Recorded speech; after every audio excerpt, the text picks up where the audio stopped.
Other 5M content creators aren't telling you the whole truth when they make these beginner's guide tutorials, because most of them leave out one of the most important parts. None of them tell you about the cultural differences between different types of servers, different types of people, and generally speaking, this is something that I want to fix. So if you're interested, stick around to the end and make sure to stay till the end, because I will reveal what my favorite 5M community right now is.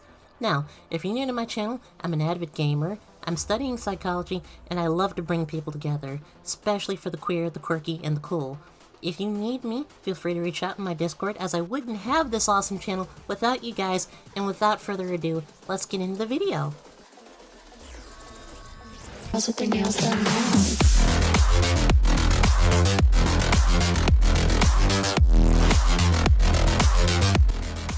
Now, this video is going to explain everything that you need to know from the perspective of a player, but it's also going to explain you everything that you need from the perspective of a potential first-time community owner.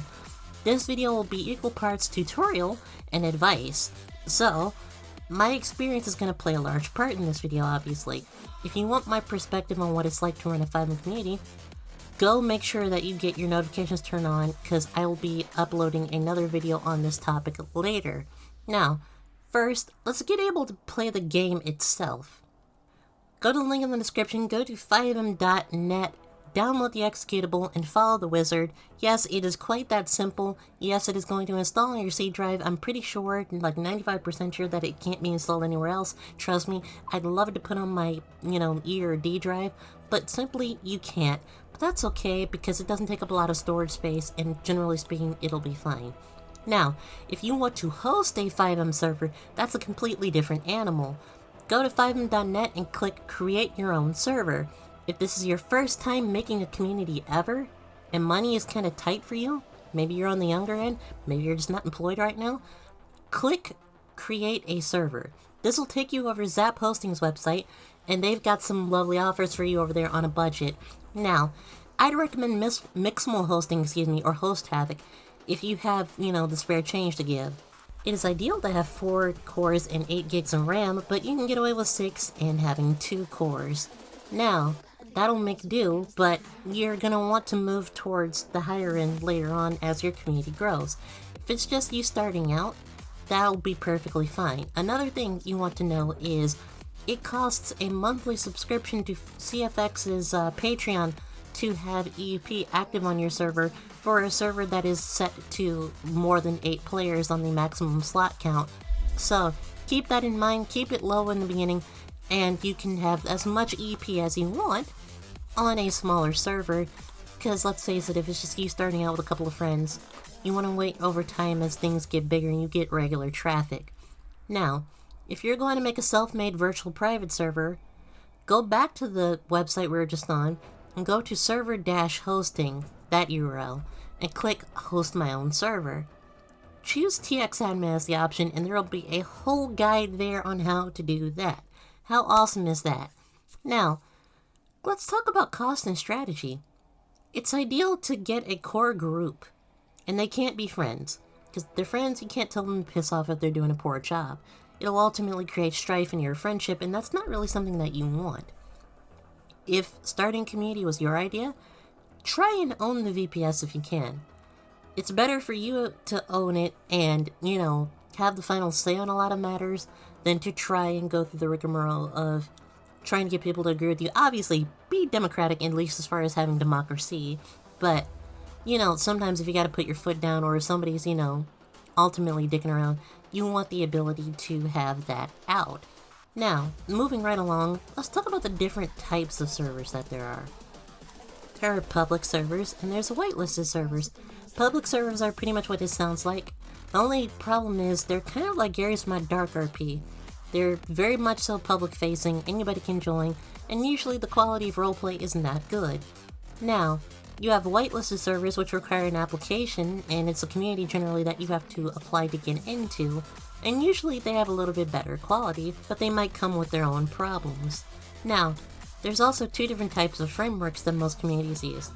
A lot of communities have vMenu, and vMenu you can, how do I explain it? So, the character creation menu you go through on GTA Online? Imagine that, but without the dark basement for lighting, whilst you're also able to spawn cars and basically have the ability to control different settings and anything you really want. That's vMenu. Now, servers that use vMenu are more focused on, using creativity through more text-based roleplay in the text chat. That type of thing. You basically use text chat to convey your everyday actions. With QB-Core is another framework. It's the leading framework right now. I think NoPixel uses QB-Core, but I could be wrong. QB-Core is what Rockstar probably should have done with GTA Online to begin with. Its economy is it is economy-based with a tons of scripts and features. These scripts and features allow you to have a tangible gameplay element that you can see instead of vMenu's theater of the mind, if you will. For example, eating and drinking is a common staple of QB-Core frameworks. So basically, you want to think about, do you want that grind? Do you want that arcade type feel? Do you want to actually have to work for your stuff and actually be able to see things tangibly and do missions, jobs, heists, different things of that nature? If you're that type of player, you might enjoy QB-Core ESX and other economy-based scripts a lot better. Now, if you like the more D&D style of things, text-based roleplay, that type of thing, vMenu is very much so going to be your thing.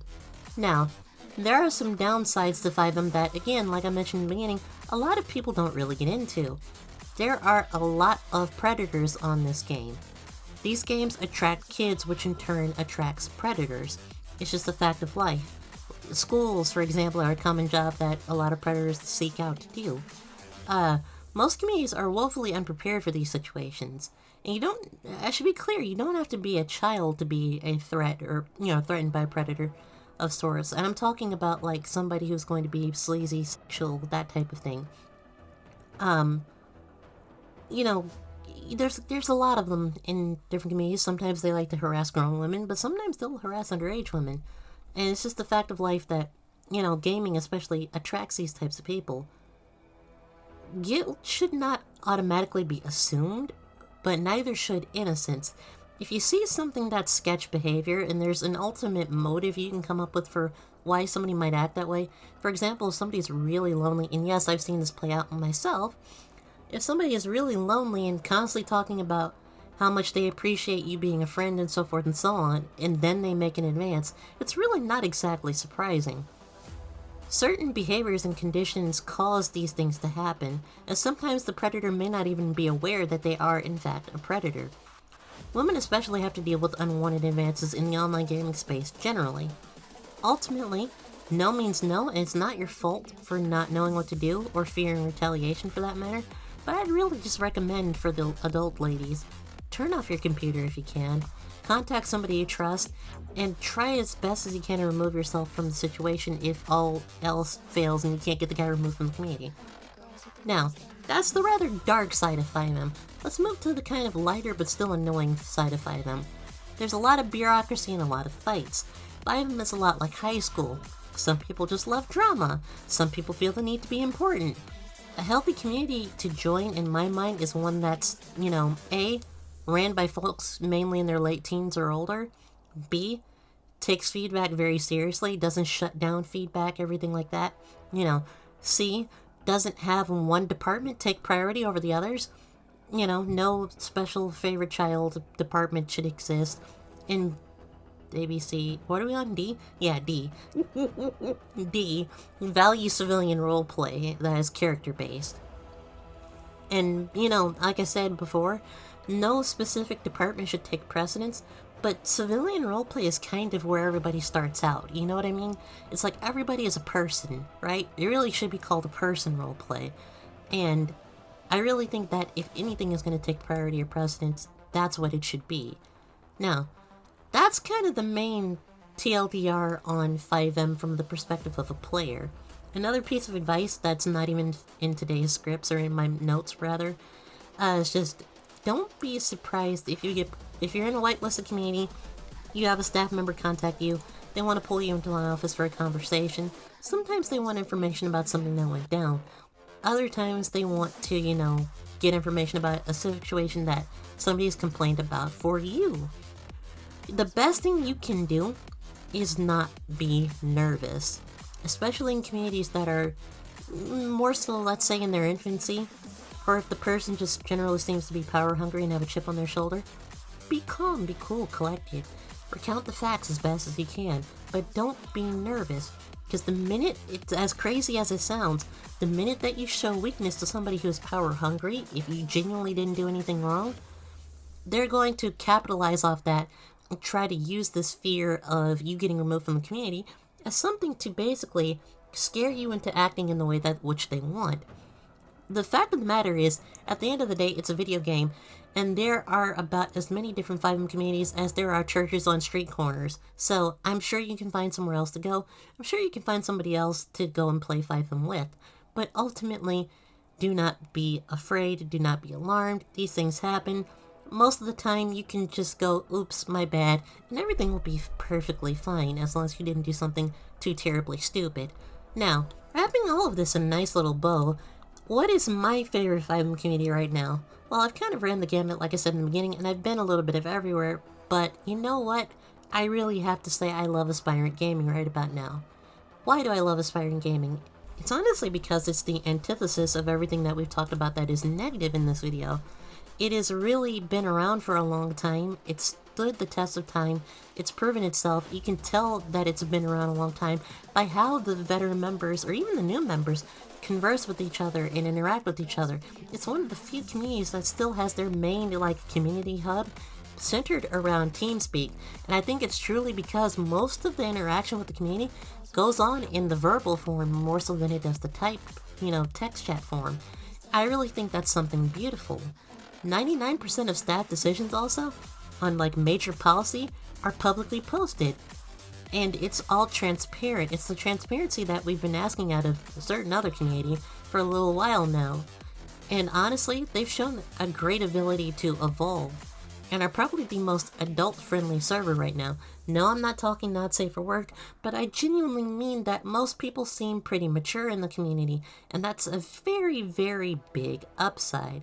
And I want to say, without further ado, that I am pleased to announce that I am once again a member of this community. Yeah, that's right, I went back. So far I'm loving it, and I can't wait to share more of that with you. For those of you wondering, no, I'm not getting paid or anything or any kickbacks, or nobody's forcing me to, nor am I trying to stick my nose up anybody's butt. I just generally feel like that Aspirant Gaming is a good community right now. The fact of the matter is, if the last time I checked, the activity requirements are 1 hour every 30 days. That is great for an adult with a functioning social life. That is great for somebody who wants to be involved in the community, but who also has, grown folks' business to attend to. And I really think that's something that you all will appreciate too. I get nothing out of plugging this. It's just simply my opinion. It's my genuine recommendation, and it's a place that would be really good for those of you watching this video to start your 5M journey. But with that, I want to thank you all very much for watching. If you enjoyed the video, like, comment, and remember, if you want to see my next video, it might be a gaming video, it might be the sequel to this one about, being a 5M COC member. Click the subscribe button, turn on your notifications, and remember, life's a game and it's okay to play at your own pace and be yourself. Stay awesome, stay quirky, and keep leveling up in life. I love you guys, keep being unique, keep doing your own thing. Take care and game on. Bye.